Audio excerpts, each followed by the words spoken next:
my dear students. Accounts with easy steps ಒಂದಿಗೆ ನಾನು Shweta sunshine ಅಕಾಡೆಮಿಯಿಂದ ಸೆಕೆಂಡ್ PUC ಕಾಮರ್ಸ್ ಮಕ್ಕಳಿಗೆ third chapter retirement of a partner chapter ನಲ್ಲಿ gain ratio new profit sharing ratio ಹೇಳ್ಕೊಟ್ಟಿದ್ದು ledger accounts ನಲ್ಲಿ first case complete ಮಾಡಿದೀವಿ. First case ನಲ್ಲಿ retiring partner share full amount ನಾವು ಲೋನ್ ಅಕೌಂಟ್ ಗೆ transfer ಮಾಡಿ ledger accounts ಹೇಗೆ ಪ್ರಿಪೇರ್ ಮಾಡಬೇಕು ಅಂತ ಹೇಳ್ಕೊಟ್ಟಿದೀವಿ. ಈಗ ನೆಕ್ಸ್ಟ್ ಕಾನ್ಸೆಪ್ಟ್ ಕಲ್ತ್ಕೊಳ್ಳೋಣ. Retirement of a partners chapter ನಲ್ಲಿ ಕೇಸ್ 2 ಹೇಳ್ಕೊಡ್ತಾ ಇದ್ದೀನಿ. ಕೇಸ್ 2 ನಲ್ಲಿ ಲೆಜರ್ ಅಕೌಂಟ್ ಪ್ರಿಪೇರ್ ಮಾಡ್ಬೇಕಾದ್ರೆ ನಿಮ್ಗೆ informations retiring partner settlement bank loan ಸ್ವಲ್ಪ ಮಾಡಿ ಸ್ವಲ್ಪ ಅಮೌಂಟ್ ನ ಕ್ಯಾಶ್ ಮಾಡಿ ಅಂತ ಹೇಳಿರ್ತಾರೆ. ಈ ಕೇಸ್ ಅಲ್ಲಿ ಲೆಜರ್ ಅಕೌಂಟ್ ಹೇಗೆ ಪ್ರಿಪೇರ್ ಮಾಡ್ಬೇಕು ಅನ್ನೋದೇ ಇವತ್ತಿನ ನಿಮ್ಗೆ ಕಾನ್ಸೆಪ್ಟ್ ಆಗಿರುತ್ತೆ. ಈ ಕ್ವೆಶನ್ ರೆಡಿ ಇದೆ ನಿಮ್ಗೆ. ಸೊ ನಾನೀಗ ಕಂಪ್ಲೀಟ್ ಕ್ವೆಶನ್ ನನಗೆ ಓದ್ತಾ ಇಲ್ಲ. ಕ್ವೆಶನ್ ಸ್ಟಾರ್ಟ್ ಮಾಡಕ್ ಮುಂಚೆ ಕೇಸ್ ಹೇಳಿದ್ನಲ್ವಾ, ಆ ಕೇಸ್ ಅಡ್ಜಸ್ಟ್ಮೆಂಟ್ ಮಾತ್ರ ಓದ್ಬಿಡ್ತೀನಿ. See, 35,000 from Anita's capital account to be transferred to her loan account. ಈ ತರ ಕ್ವೆಶನ್ ಕೊಡ್ತಾರೆ. 35,000 ನಾವೇನ್ ಮಾಡ್ಬೇಕು, ಅನಿತಾಸ್ ಲೋನ್ ಅಕೌಂಟ್ ಗೆ ಟ್ರಾನ್ಸ್ಫರ್ ಮಾಡ್ಬೇಕಂತೆ. And balance to be paid through bank ಇಂದ ಪೇ ಮಾಡಿ. ಇನ್ನ ಬ್ಯಾಲೆನ್ಸ್ ಏನಾದ್ರು ಉಳ್ಕೊಂಡ್ರೆ ನಾವೇನ್ ಮಾಡ್ಬೇಕು, through bank it has to be paid ಅಂದ್ರು. If required necessary overdraft ಸಹ ನಿಮ್ಗೆ ಬೇಕು ಅಂತ ಅನ್ಸಿದ್ರೆ ಓವರ್ ಡ್ರಾಫ್ಟ್ ಸಹ ಮಾಡ್ಬೋದು ಅಂತ ಹೇಳ್ತಾ ಇದ್ದಾರೆ. ಇಂಪಾರ್ಟೆಂಟ್ ಕ್ವೆಶನ್ ಆಗಿರುತ್ತೆ ನಿಮ್ಗೆ 12 ಮಾರ್ಕ್ಸ್ ಗೆ ಫೈನಲ್ ಎಕ್ಸಾಮ್. ಹಾಗಾಗಿ ಪ್ರಾಬ್ಲಮ್ ಸ್ಟಾರ್ಟ್ ಮಾಡೋಣ. ಫಸ್ಟ್ ನಾವು ಅಕೌಂಟ್ ಯಾಕೆ ಪ್ರಿಪೇರ್ ಮಾಡಬೇಕು, ರಿವ್ಯಾಲ್ಯೂಯೇಷನ್ ಅಕೌಂಟ್ ಪ್ರಿಪೇರ್ ಮಾಡಬೇಕು. ರಿವ್ಯಾಲ್ಯೂಯೇಷನ್ ಅಕೌಂಟ್ ಪ್ರಿಪೇರ್ ಮಾಡ್ಬೇಕಂದ್ರೆ ನಮ್ಮ ಫೋಕಸ್ ಎಲ್ಲಿ ಇರುತ್ತೆ, ಅಡ್ಜಸ್ಟ್ಮೆಂಟ್ಸ್ ಮೇಲೆ ಇರುತ್ತೆ. ಅದರಲ್ಲಿ ಫಸ್ಟ್ ಅಡ್ಜಸ್ಟ್ಮೆಂಟ್ ನೋಡಿ, premises have to be appreciated by 20% ಅಂತ ಇದೆ. ಅಪ್ರಿಶಿಯೇಟ್ ಇದ್ರೆ ನಾವು ಯಾವ ಕಡೆ ತಗೋತೀವಿ, ಕ್ರೆಡಿಟ್ ಸೈಡ್ ಅಲ್ಲಿ ತಗೋತೀವಿ. ಏನ್ ಅಪ್ರಿಶಿಯೇಟ್ ಆಗಿರೋದು, ಪ್ರಿಮಿಸಸ್ ಅಂತ ಹೇಳಿದ್ದಾರೆ. ಸೊ ಬೈ ಪ್ರಿಮಿಸಸ್ ರೇಟ್ ಕೊಟ್ಟಿದ್ದಾರೆ 20% ಅಂತ ಕೊಟ್ಟಿದ್ದಾರೆ. ಸೊ ಕ್ಯಾಲ್ಕುಲೇಟ್ ಮಾಡೋಣ ಇವಾಗ 20% ನ. ಪ್ರಿಮಿಸಸ್ ವ್ಯಾಲ್ಯೂ ಬ್ಯಾಲೆನ್ಸ್ ಶೀಟ್ ಅಲ್ಲಿ ಎಷ್ಟಿದೆ, 80,000 ಇದೆ. 80,000 ಇಂಟು 20% ಅಂತ ಹೇಳಿದ್ದಾರೆ ಅಡ್ಜಸ್ಟ್ಮೆಂಟ್ಸ್ ಅಲ್ಲಿ. ಸೊ 20 ಡಿವೈಡೆಡ್ ಬೈ 100 ಮಾಡಿ 16,000 ಬರುತ್ತೆ ನಿಮ್ಗೆ. ಫಸ್ಟ್ ಅಡ್ಜಸ್ಟ್ಮೆಂಟ್ ಆಯ್ತು. ಸೆಕೆಂಡ್ ಅಡ್ಜಸ್ಟ್ಮೆಂಟ್, ಸ್ಟಾಕ್ ಡಿಪ್ರಿಶಿಯೇಟೆಡ್ ಬೈ 10% ಅಂತ ಹೇಳಿ. ಡಿಪ್ರಿಶಿಯೇಟ್ ಇದ್ರೆ ಯಾವ ಕಡೆ ತಗೋಬೇಕು, ನಾವು ಅದನ್ನ ಡೆಬಿಟ್ ಸೈಡ್ ಅಲ್ಲಿ ತಗೋಬೇಕು. ಸೊ ಟು ಸ್ಟಾಕ್ ರೇಟ್ ಕೊಟ್ಟಿದ್ದಾರೆ 10% ಅಂತ ಹೇಳಿ. ಬ್ಯಾಲೆನ್ಸ್ ಶೀಟ್ ಅಲ್ಲಿ ಸ್ಟಾಕ್ ವ್ಯಾಲ್ಯೂ ಎಷ್ಟಿದೆ, 9,000 ಇದೆ. So 9,000 into 10 divided by 100. 10 divided by 100 ಮಾಡ್ಕೊಳ್ಳಿ. ಎಷ್ಟು ಬರುತ್ತೆ ನಿಮ್ಗೆ ಇಲ್ಲಿ, 900 rupees ಬರುತ್ತೆ. ಸ್ಟಾಕ್ ಆಯ್ತು. ನೆಕ್ಸ್ಟ್ ಏನಿದೆ, provision for bad debts is to be made 10%. Made at ಅನ್ನೋ ವರ್ಡ್ ಇದೆ ನೋಡಿ, ಅಟ್ 10% ಆನ್ ಡೆಟಾರ್ಸ್ ಅಂದ್ರು. ಇಲ್ಲೂ ನಮ್ಗೆ ಏನಿದೆ, PDD ಇದೆ. ಸೊ 10% ಆನ್ ಡೆಟಾರ್ಸ್ ಮಾಡಿ ಅಂತಿದ್ದಾರೆ. ನಾನು ಇಲ್ಲಿ ಕ್ಯಾಲ್ಕುಲೇಷನ್ ತೋರಿಸ್ತೀನಿ, ನೀವು ಅಬ್ಸರ್ವ್ ಮಾಡಿ ಹೇಗ್ ಮಾಡ್ತೀನಿ ಅಂತೇಳಿ. ಸೊ PDD ನಾವೇನ್ ಮಾಡ್ಬೇಕು ಈಗ, 10% ಆನ್ ಡೆಟಾರ್ಸ್ ಅಂದ್ರು. ಡೆಟಾರ್ಸ್ ಎಷ್ಟಿದೆ, 6,000 ಇದೆ ಅಲ್ವಾ. 6,000 ಕ್ಲೀನ್ ಕೇಳಿಸ್ಕೊಳ್ಳಿ, ಕನ್ಫ್ಯೂಷನ್ ಆಗದೆ ನಿಮ್ಗೆ ಇಲ್ಲಿ. 6,000 ಇಂಟು 10% ಹೇಳಿದ್ದಾರೆ. 10 ಡಿವೈಡೆಡ್ ಬೈ 100 ಮಾಡಿದ್ರೆ ನಮ್ಗೆ ಇಲ್ಲಿ ಎಷ್ಟು ಬರುತ್ತೆ, ನಮ್ಗೆ ಇಲ್ಲಿ 600 rupees ಬರುತ್ತೆ. ಬ್ಯಾಲೆನ್ಸ್ ಶೀಟ್ ನಲ್ಲಿ ಏನಾಗಿದೆ, 500 rupees ಇದೆ. ಇಲ್ಲಿ ನಮ್ಗೆ 80 ಅಟ್ಟನ್ನು ಓಡಿರೋದ್ರಿಂದ ಬ್ಯಾಲೆನ್ಸ್ ಶೀಟ್ ರಿವ್ಯಾಲ್ಯೂಯೇಷನ್ ಅಕೌಂಟ್ ಅಲ್ಲಿ ಏನ್ ಮಾಡ್ಬೇಕು, ನಾವೀಗ ಡಿಫರೆನ್ಸ್ ಅಮೌಂಟ್ ತಗೋಬೇಕು. ಸೊ ಡಿಫರೆನ್ಸ್ ಅಮೌಂಟ್ ನಾವ್ ಏನ್ ಮಾಡ್ಬೇಕು, ಕಂಪೇರ್ ಮಾಡ್ಕೊಳ್ಳೋಣ. ಅಡ್ಜಸ್ಟ್ಮೆಂಟ್ಸ್ ಅಲ್ಲಿ ಬಂದಿದೆ ಎಷ್ಟು, ನಮ್ಗೆ 600 rupees ಬಂತು. ಶೀಟ್ ಅಲ್ಲಿ ವ್ಯಾಲ್ಯೂ ಎಷ್ಟಿದೆ, 500 ಇದೆ. ಡಿಫರೆನ್ಸ್ ಅಮೌಂಟ್ ಏನಾಯ್ತು, 100 rupees ಬಂತು. ಈ 100 ಅಡ್ಜಸ್ಟ್ಮೆಂಟ್ ನ ಬೇಸ್ ಆಗಿ ಇಟ್ಕೊಂಡ್ರೆ 100 rupees ಏನಾಗಿದೆ ನಮ್ಗೆ ಇಲ್ಲಿ ಜಾಸ್ತಿ ಆಗಿರೋದಕ್ಕೆ ನಾವ್ ಏನ್ ಮಾಡ್ತಾ ಇದೀವಿ, PDD ನಾವು ಡೆಬಿಟ್ ಸೈಡ್ ನಲ್ಲಿ ತಗೊಳ್ತಾ ಇದೀವಿ. ಸೊ ಇಲ್ಲಿ ಬರ್ಕೊಳ್ಳಿ, ಅಡ್ಜಸ್ಟ್ಮೆಂಟ್ ವ್ಯಾಲ್ಯೂ ನಮ್ಗೆ 600 rupees ಬಂತು. ಬ್ಯಾಲೆನ್ಸ್ ಶೀಟ್ ನಲ್ಲಿ ಎಷ್ಟು ಬಂತು, 500 rupees ಬಂತು. ಸೊ 600 ನಲ್ಲಿ 500 ಮೈನಸ್ ಮಾಡಿದ್ರೆ PDD ವ್ಯಾಲ್ಯೂ ಬಂದು ನಮ್ಗೆ ಇಲ್ಲಿ 100 rupees ಬರುತ್ತೆ ನಮ್ಗೆ. So next, furniture to be brought up to 45,000 to ಅನ್ನೋ ವರ್ಡ್ ಇದ್ದಾಗ ನಾವ್ ಏನ್ ಮಾಡ್ಬೇಕು, ಅಡ್ಜಸ್ಟ್ಮೆಂಟ್ಸ್ ಬ್ಯಾಲೆನ್ಸ್ ಶೀಟ್ ಎರಡು ಕಂಪೇರ್ ಮಾಡಿ ಡಿಫರೆನ್ಸ್ ಅಮೌಂಟ್ ತಗೋಬೇಕು. ಫರ್ನಿಚರ್ ವ್ಯಾಲ್ಯೂ 45,000 ನಮ್ಗೆ ಅಡ್ಜಸ್ಟ್ಮೆಂಟ್ ಅಲ್ಲಿ ಇದೆ. ಬ್ಯಾಲೆನ್ಸ್ ಶೀಟ್ ನಲ್ಲಿ 40,000 ಇದೆ. ಅಲ್ಲಿಗೆ 5,000 ಡಿಫರೆನ್ಸ್ ಏನಾಗಿದೆ, ಜಾಸ್ತಿ ಆಗಿದೆ. ಅಸೆಟ್ ವ್ಯಾಲ್ಯೂ ಜಾಸ್ತಿ ಆದ್ರೆ ನಾವ್ ಎಲ್ಲಿ ತಗೋಬೇಕು, ಕ್ರೆಡಿಟ್ ಸೈಡ್ ನಲ್ಲಿ ತಗೋಬೇಕು. ಸೊ ಇಲ್ಲಿ ನಾನು ಕ್ರೆಡಿಟ್ ಸೈಡ್ ಅಲ್ಲಿ ಎಂಟ್ರಿ ಮಾಡ್ತಾ ಇದ್ದೀನಿ, ಬೈ ಫರ್ನಿಚರ್. ಫರ್ನಿಚರ್ ಅಂತ ಬರ್ಕೊಂಡು ಬ್ರಾಕೆಟ್, ನೀವು ಎಲ್ಲ ಅಡ್ಜಸ್ಟ್ಮೆಂಟ್ಸ್ ತೋರಿಸಿ ಎಕ್ಸಾಮ್ ಅಲ್ಲಿ ಯಾವ್ದು ಇಡನ್ ಇನ್ಫಾರ್ಮೇಶನ್ಸ್ ಇರಬಾರ್ದು. ಸೊ ನಮ್ಗೆ ಇಲ್ಲಿ ಅಡ್ಜಸ್ಟ್ಮೆಂಟ್ ಅಲ್ಲಿ ಎಷ್ಟಿದೆ, 45,000 ಇದೆ. ಸೊ ಮೈನಸ್ ಬ್ಯಾಲೆನ್ಸ್ ಶೀಟ್ ನಲ್ಲಿ ಫರ್ನಿಚರ್ ವ್ಯಾಲ್ಯೂ 40,000 ಇದೆ. ಎರಡನ್ನು ಮೈನಸ್ ಮಾಡಿದ್ರೆ ಡಿಫರೆನ್ಸ್ ಅಮೌಂಟ್ ಏನ್ ಬಂತು, ನಮ್ಗೆ ಇಲ್ಲಿ 5,000 rupees ಬಂತು. 5,000 ಅಡ್ಜಸ್ಟ್ಮೆಂಟ್ಸ್ ನ ಯಾವತ್ತು ನಾವು ಬೇಸ್ ಆಗಿ ಇಟ್ಕೋಬೇಕು. ಅಸೈಟ್ ವ್ಯಾಲ್ಯೂ ಜಾಸ್ತಿ ಆಗಿದ್ಯಾ ಕಮ್ಮಿ ಆಗಿದ್ಯಾ ಅಂತ ಹೇಳ್ಬೇಕು ಅಂತ ಹೇಳಿದ್ರೆ ಫರ್ನಿಚರ್ ಆಯ್ತು. ನೆಕ್ಸ್ಟ್ ಏನಿದೆ good will of the firm ಬಂದು ನಮಗೆ ಪಾರ್ಟ್ನರ್ಸ್ ಕ್ಯಾಪಿಟಲ್ ಅಕೌಂಟ್ ಅಲ್ಲಿ ಎಫೆಕ್ಟ್ ಆಗುತ್ತೆ, ನಾನು ಇಲ್ಲಿ ತಗೋತಾ ಇಲ್ಲ. ನೆಕ್ಸ್ಟ್ ಲೋನ್ ಅಮೌಂಟ್ ಇದೆ, ಫೈನಲ್ ಸೆಟಲ್ಮೆಂಟ್ ಇನ್ಫಾರ್ಮೇಶನ್ಸ್ ಇದೆ. ಸೊ ಅಡ್ಜಸ್ಟ್ಮೆಂಟ್ಸ್ ಏನಾಯ್ತು ಎಲ್ಲ ಕಂಪ್ಲೀಟ್ ಆಯ್ತು. ಅಡ್ಜಸ್ಟ್ಮೆಂಟ್ಸ್ ಕಂಪ್ಲೀಟ್ ಆದ್ಮೇಲೆ ನಾವ್ ಏನ್ ಮಾಡ್ತೀವಿ, ರಿವ್ಯಾಲ್ಯೂಯೇಷನ್ ಅಕೌಂಟ್ ಕ್ಲೋಸ್ ಮಾಡೋಣ. ಕ್ಲೋಸ್ ಮಾಡೋದಕ್ಕೆ ನಮಗೆ ಕ್ರೆಡಿಟ್ ಸೈಡ್ ನಲ್ಲಿ ಜಾಸ್ತಿ ಇದೆ, 16,000 ಪ್ಲಸ್ 5,000 ಆಡ್ ಮಾಡಿದ್ರೆ ನಮ್ಗೆ ಇಲ್ಲಿ 21,000 ಬಂತು. ಸೇಮ್ 21,000 ನಲ್ಲಿ ಏನ್ ಮಾಡ್ತಾ ಇದ್ದೀನಿ, ಡೆಬಿಟ್ ಸೈಡ್ ನಲ್ಲಿ ಹಾಕೋತಾ ಇದ್ದೀನಿ. 21,000 ಅಲ್ಲಿ 1,000 ರುಪೀಸ್ 900 ಪ್ಲಸ್ 100 ನ ಮೈನಸ್ ಮಾಡಿದ್ರೆ ನಿಮ್ಗೆ ಎಷ್ಟು ಬರುತ್ತೆ? 21,000 ಅಲ್ಲಿ 1,000 ನ ಮೈನಸ್ ಮಾಡಿದ್ರೆ ನಮ್ಗೆ ಎಷ್ಟು ಬರುತ್ತೆ? ನಮ್ಗೆ ಇಲ್ಲಿ 20,000 ಬರುತ್ತೆ ನಮ್ಗೆ. This is and difference amount, balance amount ಆಗಿರುತ್ತೆ. ಬ್ಯಾಲೆನ್ಸ್ ಅಮೌಂಟ್ ನಾವ್ ಏನಂತ ಹಾಕ್ಬೇಕು, ಡೆಬಿಟ್ ಸೈಡ್ ನ ಡಿಫರೆನ್ಸ್ ಬಂದ್ರೆ ಅದನ್ನ ನಾವು to profit transfer to partners capital account ಅಂತ ಹೇಳಿ ಅದನ್ನ ಹಾಕೋಬೇಕು, ಪಾರ್ಟ್ನರ್ಸ್ ಕ್ಯಾಪಿಟಲ್ ಅಕೌಂಟ್. ಸೊ ಇದನ್ನ ಏನ್ ಮಾಡ್ತೀವಿ, ಎಲ್ಲ ಪಾರ್ಟ್ನರ್ಸ್ಗೂ 3 ಜನ ಪಾರ್ಟ್ನರ್ಸ್ಗೂ ನಾವು ಇವಾಗ ಇದನ್ನ ಡಿಸ್ಟ್ರಿಬ್ಯೂಟ್ ಮಾಡ್ಬೇಕು. ಫಸ್ಟ್ ಪಾರ್ಟ್ನರ್ ಯಾರಿದ್ದಾರೆ, Anita. So Anita difference amount ಏನಿತ್ತು ನಮ್ಗೆ 20,000 ಇತ್ತು. 20,000 ಇಂಟು ಅವ್ರ ರೇಷಿಯೋ ನೋಡಿ ಸ್ಟಾರ್ಟಿಂಗ್ ಅಲ್ಲಿ ಇದೆ 5:3:2 ಇದೆ ಅಲ್ವಾ. ಸೊ 5 ಡಿವೈಡೆಡ್ ಬೈ 10 ಮಾಡ್ಬೇಕು. 5 ಡಿವೈಡೆಡ್ ಬೈ 10 ಮಾಡಿದ್ರೆ so will be getting your 10,000 ಬರುತ್ತೆ. ಅನಿತಾದಾಯ್ತು. ಅನಿತಾ ಆಮೇಲೆ ನೆಕ್ಸ್ಟ್ ಪಾರ್ಟ್ನರ್ ಯಾರಿದ್ದಾರೆ, ಕವಿತಾ. ಸೊ ಟೋಟಲ್ ಅಮೌಂಟ್ ಎಷ್ಟಿದೆ, ಡಿಫರೆನ್ಸ್ ಅಮೌಂಟ್ 20,000 ಇಂಟು ರೇಷಿಯೋ ಏನಿದೆ 3 ಇದೆ, 3 ಡಿವೈಡೆಡ್ ಬೈ 10 ಮಾಡ್ಬೇಕು. 10 ಮಾಡಿದ್ರೆ year you will be getting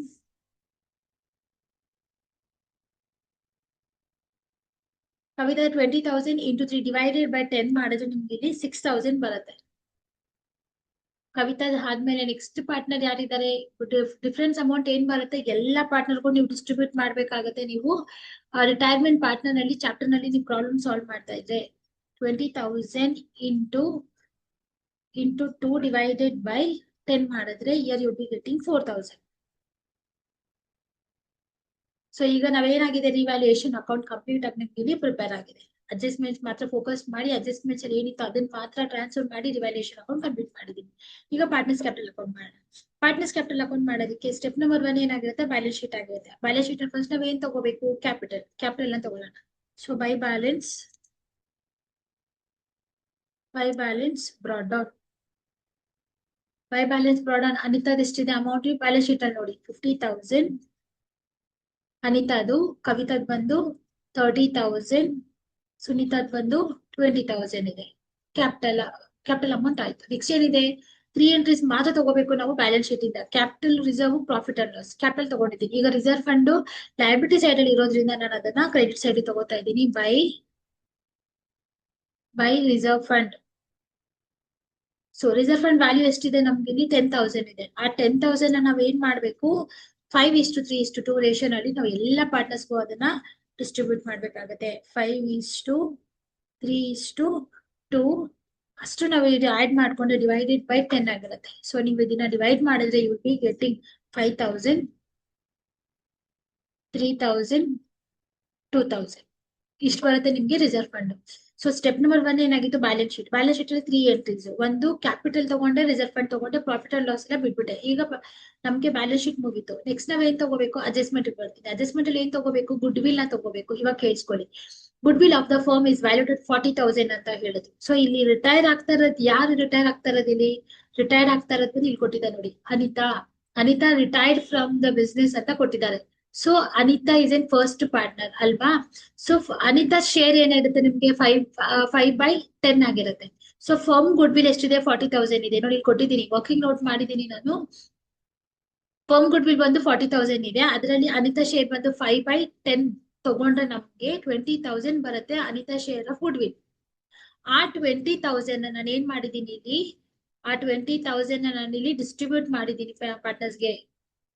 ಆ 20,000 ನ 3:2 ರೇಷಿಯೋ ನಲ್ಲಿ ಕವಿತಾಗೂ ಸುನೀತಾಗೆ ನಾವು ಡಿಸ್ಟ್ರಿಬ್ಯೂಟ್ ಮಾಡಿದ್ರೆ ಗುಡ್ ವಿಲ್ ಏನಾಯ್ತು, 12,000 ಮತ್ತೆ 8,000 ಬಂತು. ಸೊ ಗುಡ್ ವಿಲ್ ಕ್ಯಾಲ್ಕುಲೇಷನ್ ಅರ್ಥ ಆಗಿದೆ ಅಲ್ವಾ ಈಗ. ಸೊ ಅದನ್ನ ಪೋಸ್ಟಿಂಗ್ ಇವಾಗ ಹೇಳ್ಕೊಡ್ತಾ ಇದ್ದೀನಿ. ಸೊ ನಾವಿಲ್ಲಿ ಬೈ ಎಕ್ಸಿಸ್ಟಿಂಗ್ ಪಾರ್ಟ್ನರ್ಸ್ ನಾವೇನ್ ಮಾಡ್ಬೇಕು, ಕ್ರೆಡಿಟ್ ಸೈಡ್ ನಲ್ಲಿ ತಗೋಬೇಕು. ಎಕ್ಸಿಸ್ಟಿಂಗ್ ಪಾರ್ಟ್ನರ್ ಯಾರು ನಮ್ಗೆ ಇಲ್ಲಿ ಕವಿತಾ ಮತ್ತೆ ಸುನೀತಾ ಆಗಿರ್ತಾರೆ. ಸೊ ಕವಿತಾಸ್ ಕ್ಯಾಪಿಟಲ್ ಅಕೌಂಟ್ ಅಂತ ತಗೊಳ್ಳಿ.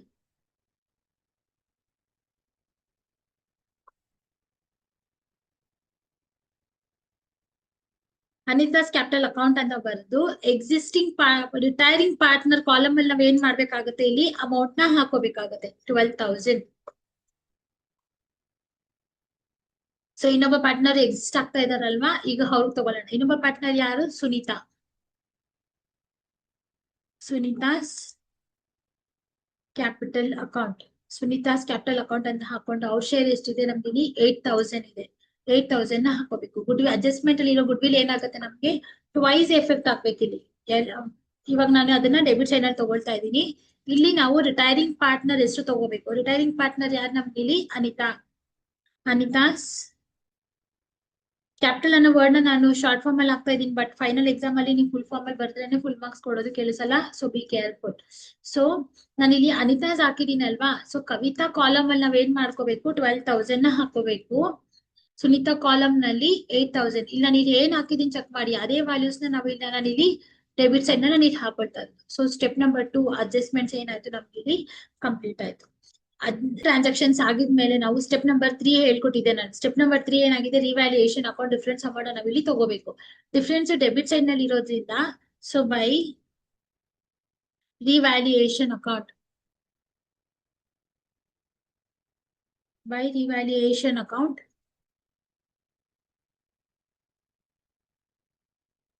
ನೋಡಿ ಇಲ್ಲಿ ಅನಿತಾ ಎಷ್ಟು ಬಂದಿದೆ ನಮ್ಗೆ ಇಲ್ಲಿ 10,000 ಇದೆ. Anita share is 10,000.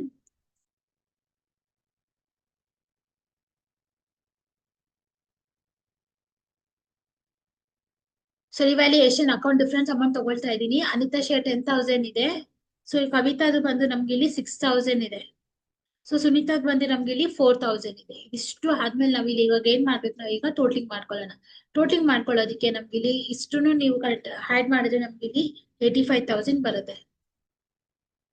ಸೊ 39,000 ಬರುತ್ತೆ ನಿಮ್ಗೆ ಕವಿತಾ ಕಾಲಮ್ ನಲ್ಲಿ. ಸುನೀತಾ ಕಾಲಮ್ ನಲ್ಲಿ 26,000 ಬರುತ್ತೆ.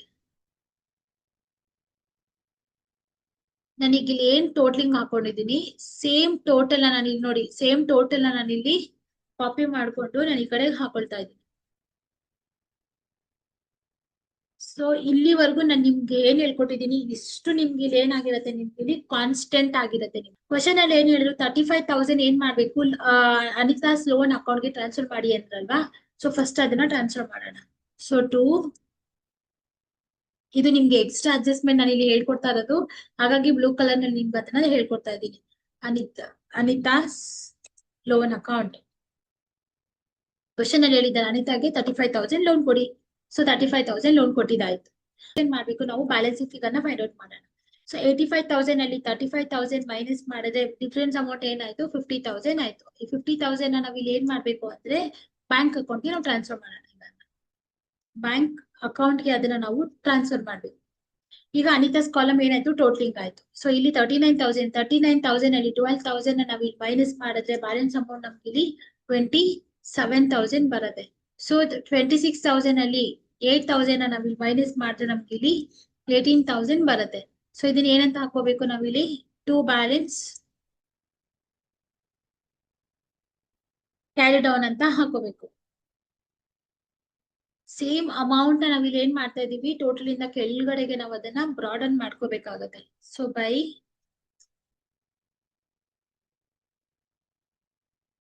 Balance brought down.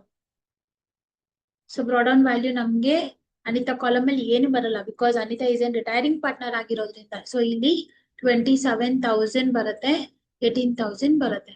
ಸೊ ಈಗ ಪಾರ್ಟ್ನರ್ಸ್ ಕ್ಯಾಪಿಟಲ್ ಅಕೌಂಟ್ ಏನಿತ್ತು ಗೊತ್ತಾಗಿದೆ.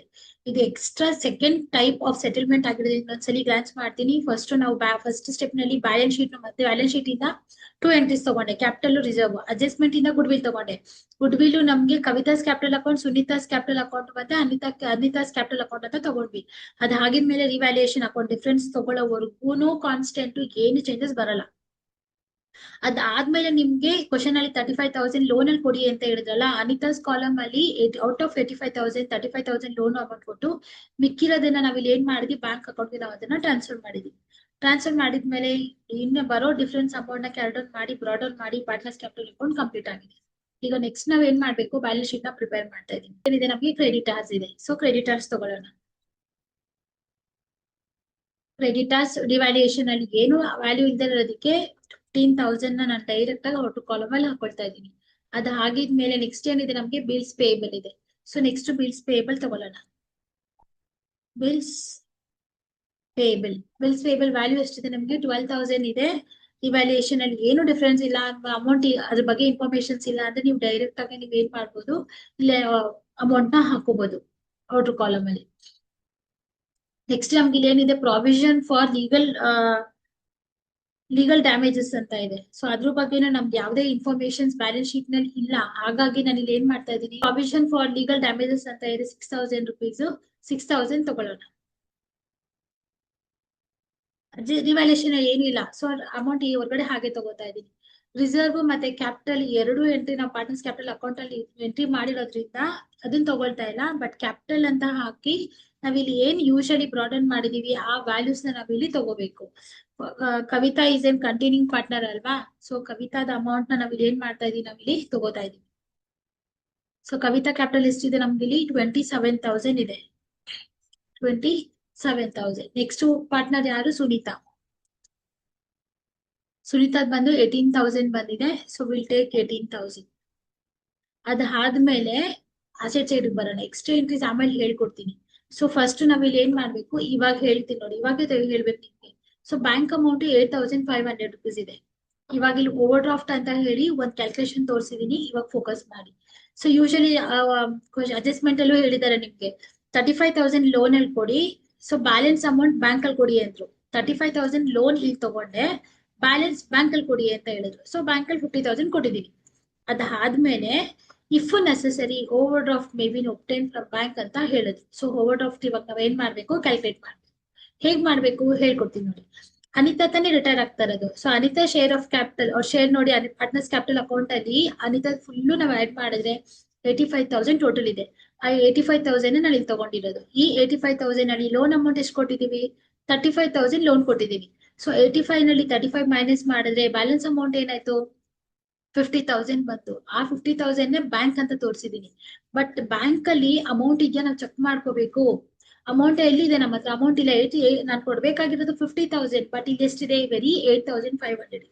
ಓಕೆ, ಅಲ್ಲಿರೋ ಅಮೌಂಟ್ ನಾವು ಪೇ ಮಾಡೋಣ. So less bank balance 8,500 pay ಮಾಡಿದೆ. ಇನ್ನೆಷ್ಟು ಉಳ್ಕೊಂತು, 41,500 ಉಳ್ಕೊಂತು. ಕ್ವಶನ್ ಅಲ್ಲೇ ಹೇಳಿದ್ದಾರೆ ನಿಮ್ಗೆ, ಇಫ್ ನೆಸೆಸರಿ ಓವರ್ ಡ್ರಾಫ್ಟ್ ಮಾಡಿ ಅಂತ ಹೇಳಿದ್ದಾರೆ. ಸೊ 41,500 ಏನಾಗುತ್ತೆ, ಓವರ್ ಡ್ರಾಫ್ಟ್ ಆಗುತ್ತೆ. ಬ್ಯಾಂಕ್ ಓವರ್ ಡ್ರಾಫ್ಟ್ ಅನ್ನೋದು ನಮ್ಗೆ ಏನಾಗಿರುತ್ತೆ, ಲಯಬಿಲಿಟಿ ಆಗಿರೋದ್ರಿಂದ ನಾವು ಅದನ್ನ ಏನ್ ಮಾಡ್ಬೇಕು, ಲಯಬಿಲಿಟಿ ಸೈಡ್ ನಲ್ಲಿ ಅದನ್ನ ತಗೋಬೇಕು. ಅದು ತಗೊಳಕ್ ಮುಂಚೆ ಲೋನ್ ಅಮೌಂಟ್ ನ ಟ್ರಾನ್ಸ್ಫರ್ ಮಾಡ್ಬಿಡೋಣ. ಪಾರ್ಟ್ನರ್ಸ್ ಕ್ಯಾಪಿಟಲ್ ಅಕೌಂಟ್ ಅಲ್ಲಿ ಅನಿತಾಸ್ ಲೋನ್ ಇದೆ ನೋಡಿ 35,000, ಅದನ್ನ ಫಸ್ಟ್ ಟ್ರಾನ್ಸ್ಫರ್ ಮಾಡ್ಬಿಡೋಣ. ಸೊ ಅನಿತಾಸ್ ಲೋನ್ ಬಂದು ಎಷ್ಟು ಕೊಟ್ಟಿದೀವಿ ನಾವು ಅವ್ರಿಗೆ, 35,000 ಕೊಟ್ಟಿದೀವಿ. 35,000 ಅದಾದ್ಮೇಲೆ 41,000 ಬ್ಯಾಂಕ್ ಓವರ್ ಡ್ರಾಫ್ಟ್ ಇಲ್ಲಿ ಹಾಕಿದೀನಲ್ವ, 41,500 ರುಪೀಸ್. 41,500. ಸೊ ಈ ರೀತಿ ಇದೆರಡು ಅಡ್ಜಸ್ಟ್ಮೆಂಟ್ ನಿಮ್ಗೆ ಬ್ಯಾಲೆನ್ಸ್ ಶೀಟ್ ನಲ್ಲಿ ಎಕ್ಸ್ಟ್ರಾ ಆಯ್ತು. ಲಾಸ್ಟ್ ವಿಡಿಯೋ ನಲ್ಲಿ ನಾವು ಲೋನ್ ಅಕೌಂಟ್ಗೆ ನಾನು ಟ್ರಾನ್ಸ್ಫರ್ ಮಾಡಿದ್ದೀನಿ, ಅದು ಕಾನ್ಸ್ಟೆಂಟ್. ಈ ವಿಡಿಯೋ ನಲ್ಲಿ ನಿಮ್ಗೆ ಡಿಫ್ರೆನ್ಸ್ ಅಮೌಂಟ್ ಅಂತ ಹೇಳಿದ್ರೆ ನಾವು ಇಲ್ಲಿ ಏನ್ ಮಾಡ್ತೀವಿ, ಓವರ್ ಡ್ರಾಫ್ಟ್ ಹೇಗೆ ಕ್ಯಾಲ್ಕುಲೇಟ್ ಮಾಡ್ಬೇಕು ಅನ್ನೋದು ನಿಮ್ಗೆ ಹೇಳ್ಕೊಟ್ಟಿದ್ವಿ. ಸೊ ಈಗ ಯೋಚನೆ ಮಾಡಿ, ಈ ನೀವು ಪ್ರಿಪೇರ್ ಮಾಡ್ತಿರೋದು ನ್ಯೂ ಬ್ಯಾಲೆನ್ಸ್ ಶೀಟ್ ನಲ್ಲಿ ಬ್ಯಾಂಕ್ ಅಮೌಂಟ್ ಇದೆಯಾ, ನಮ್ಮ ಹತ್ರ ಇಲ್ಲ. ಯಾಕೆಂದ್ರೆ ಈ 8,500 ನಾವು ಅನಿತಾ ಪೇ ಮಾಡಕ್ ನಾವ್ ಇಲ್ಲಿ ಏನ್ ಮಾಡ್ತಿದ್ವಿ, ಯುಟಿಲೈಸ್ ಮಾಡಿದೀವಿ. ಹಾಗಾಗಿ ಬ್ಯಾಂಕ್ ತಗೋಬಾರ್ದು. ಬ್ಯಾಂಕ್ ಆದ್ಮೇಲೆ ಏನಿದೆ, ನಮ್ಗೆ ಸ್ಟಾಕ್ ಇದೆ, ಸ್ಟಾಕ್ ತಗೋಬೇಕು. ಸ್ಟಾಕ್ ಅಡ್ಜಸ್ಟ್ಮೆಂಟ್ ಇದೆಯಾ, ಹೌದು. ಅಡ್ಜಸ್ಟ್ಮೆಂಟ್ ಇದಾಗ ನಾವ್ ಏನ್ ಮಾಡ್ಬೇಕು, ಒಳಗಡೆ ಅಮೌಂಟ್ ಹಾಕೋಬೇಕಾಗುತ್ತೆ. ಸ್ಟಾಕ್ ವ್ಯಾಲ್ಯೂ ಬಂದು ನಮ್ಗೆ ಇಲ್ಲಿ 9,000 ಇದೆ. ಸೊ ನಾವು ವ್ಯಾಲ್ಯೂಸ್ ನಾವು ರಿವ್ಯಾಲ್ಯೂಯೇಷನ್ ಅಕೌಂಟ್ ಅಲ್ಲಿ ಡೆಬಿಟ್ ಸೈಡ್ ಇಂದ ಟ್ರಾನ್ಸ್ಫರ್ ಮಾಡ್ತಾ ಇದ್ರೆ ನಾವ್ ಇಲ್ಲಿ ಏನ್ ಮಾಡ್ಬೇಕು, ಮೈನಸ್ ಮಾಡ್ಕೋಬೇಕಾಗುತ್ತೆ. ಮೈನಸ್ ಡಿಪ್ರಿಸಿಯೇಷನ್ ಅಂತ ಬರ್ಕೊಳ್ಳಿ. ವ್ಯಾಲ್ಯೂ ಎಷ್ಟಿದೆ, ನಮ್ಗೆ 900 ರುಪೀಸ್ ಇದೆ. 900. ಸೊ 9,000 ಅಲ್ಲಿ 900 ನ ನೀವ್ ಏನ್ ಮಾಡ್ಬೇಕು, ಮೈನಸ್ ಮಾಡ್ಬೇಕು. ಮೈನಸ್ ಮಾಡಿದ್ರೆ ವ್ಯಾಲ್ಯೂ ಎಷ್ಟು ಬರುತ್ತೆ ನಮ್ಗೆ ಇಲ್ಲಿ? 8,100 ರುಪೀಸ್ ಬರುತ್ತೆ ನಮ್ಗೆ. ಸ್ಟಾಕ್ ಆಯ್ತು. ನೆಕ್ಸ್ಟ್ ಏನಿದೆ? ಡೆಟಾರ್ಸ್ ಇದೆ. ಡೆಟಾರ್ಸ್ ಬ್ಯಾಲೆನ್ಸ್ ಶೀಟ್ ಅಲ್ಲಿ ಎಷ್ಟಿದೆ? ಡೆಟಾರ್ಸ್ ವ್ಯಾಲ್ಯೂ ಬಂದು 6,000 ಇದೆ. 6,000 ಇದೆ ಅಲ್ವಾ? ಲೆಸ್ PBD ನಾವೇನ್ ಮಾಡ್ಬೇಕು? ಮೈನಸ್ ಮಾಡ್ಬೇಕು. Less PDD.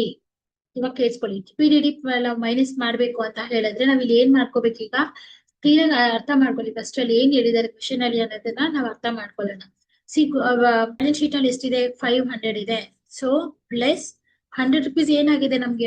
ಅಡ್ಜಸ್ಟ್ಮೆಂಟ್ ಅಲ್ಲಿ ನೋಡಿ, ಅಡ್ಜಸ್ಟ್ಮೆಂಟ್ ಇವ್ಯಾಲ್ಯೂಯೇಷನ್ ಅಕೌಂಟ್ ಅಲ್ಲಿ ನಾವು ರೆಕಾರ್ಡ್ ಮಾಡಿರೋದು 100 ರುಪೀಸ್ ಜಾಸ್ತಿ ಆಗಿದೆ. ಸೊ ಹಾಗಾಗಿ ನಾವು 500 ಪ್ಲಸ್ 100 ನ ಆಡ್ ಮಾಡಿದ್ರೆ ನಮ್ಗೆ ಇಲ್ಲಿ ಎಷ್ಟು ಬರುತ್ತೆ? ನಮ್ಗೆ ಇಲ್ಲಿ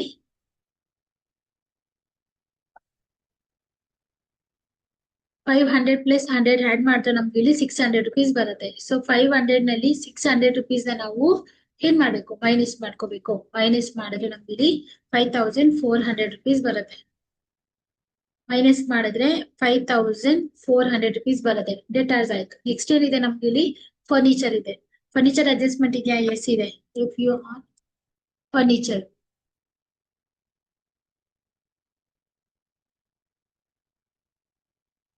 ಡೆಟಾರ್ಸ್ ಆದ್ಮೇಲೆ ನೆಕ್ಸ್ಟ್ ಏನಿದೆ? ಫರ್ನಿಚರ್ ಇದೆ. ಫರ್ನಿಚರ್ ವ್ಯಾಲ್ಯೂ ನಮ್ಗೆ ಇಲ್ಲಿ 40,000 ಇದೆ. 40,000 ಅಡ್ಜಸ್ಟ್ಮೆಂಟ್ಸ್ ಇರೋದ್ರಿಂದ ನಾನು ಅಮೌಂಟ್ ಏನ್ ಮಾಡ್ತಾ ಇದ್ದೀನಿ? ಇನ್ನರ್ ಕಾಲಮ್ ಅಲ್ಲಿ ಅದನ್ನ ಹಾಕೋತಾ ಇದ್ದೀನಿ. ಫರ್ನಿಚರ್ ನನ್ಗೆ ಕ್ರೆಡಿಟ್ ಸೈಡ್ ನಲ್ಲಿ ಇರೋದ್ರಿಂದ ನಾನು ಇಲ್ಲಿ ಏನ್ ಮಾಡ್ಕೋಬೇಕು? ಆಡ್ ಮಾಡ್ಕೋಬೇಕು. ಏನಂತ ಬರಿಬೇಕು ಇಲ್ಲಿ? Appreciation.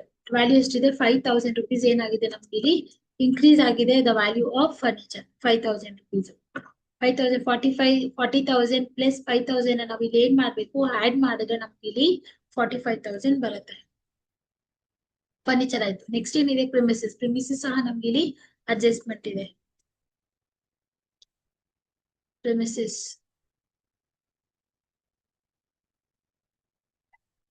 Premises value balance sheet ನಲ್ಲಿ ನಮ್ಗೆ 80,000 ಇದೆ. 80,000 ಇದೆ. ಕ್ರೆಡಿಟ್ ಸೈಡ್ ಅಲ್ಲಿ ಇರೋದ್ರಿಂದ ನಾವ್ ಇದದು ಅಪ್ರಿಶಿಯೇಟ್ ಆಗಿರುತ್ತೆ ನಮ್ಗೆ. ಅದಕ್ಕೆ ನಾವಿಲ್ಲಿ ಹ್ಯಾಡ್ ಅಪ್ರಿಶಿಯೇಟ್ ಅಂತ ಬರ್ಕೊಂಡು 16,000 ರುಪೀಸ್ ಅಮೌಂಟ್ ಇದೆ. 16,000 ಇಲ್ಲಿ ತಗೋತಾ ಇದ್ದೀನಿ. ಆಡ್ ಮಾಡಿ 80,000 ಪ್ಲಸ್ 16,000 ನಾವು ಆಡ್ ಮಾಡಿದ್ರೆ ನಮ್ಗೆ ಇಲ್ಲಿ 96,000 ಬಂತು. ತಗೊಂಡಿದ್ದೀನಿ.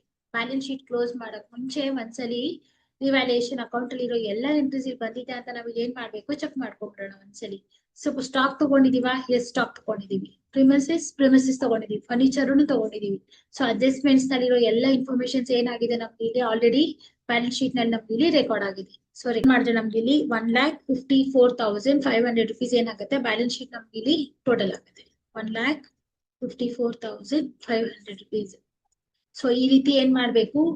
ರಿಟೈರಿಂಗ್ ಪಾರ್ಟ್ನರ್ ಶೇರ್ ಅಮೌಂಟ್ ಏನ್ ಕೊಡ್ಬೇಕು ಅವ್ರಿಗೆ ಸ್ವಲ್ಪ ನಾವು ಲೋನ್ ಅಲ್ಲಿ ಕೊಟ್ಟು ಮಿಕ್ಕಿರೋದನ್ನ ನಾವು ಬ್ಯಾಂಕ್ ಅಥವಾ ಬೋರ್ಡ್ ಆಫ್ ಫಾರ್ಮ್ ಅಲ್ಲಿ ನಾವೇನಾದ್ರು ಪೇ ಮಾಡಿದಾಗ ಲೆಜರ್ ಅಕೌಂಟ್ಸ್ ಹೇಗೆ ಪ್ರಿಪೇರ್ ಮಾಡ್ಬೇಕು ಅಂತ ನಾನು ಇಲ್ಲಿ ಹೇಳ್ಕೊಟ್ಟಿದ್ದೀನಿ. ಇದ್ರ ರಿಲೇಟೆಡ್ ಏನೇ ಡೌಟ್ಸ್ ಇದ್ರು ನೀವು ಅದನ್ನ ಕಮೆಂಟ್ ಬಾಕ್ಸ್ ನಲ್ಲಿ ನೀವು ಕೇಳ್ಬೋದು. Thank you so much.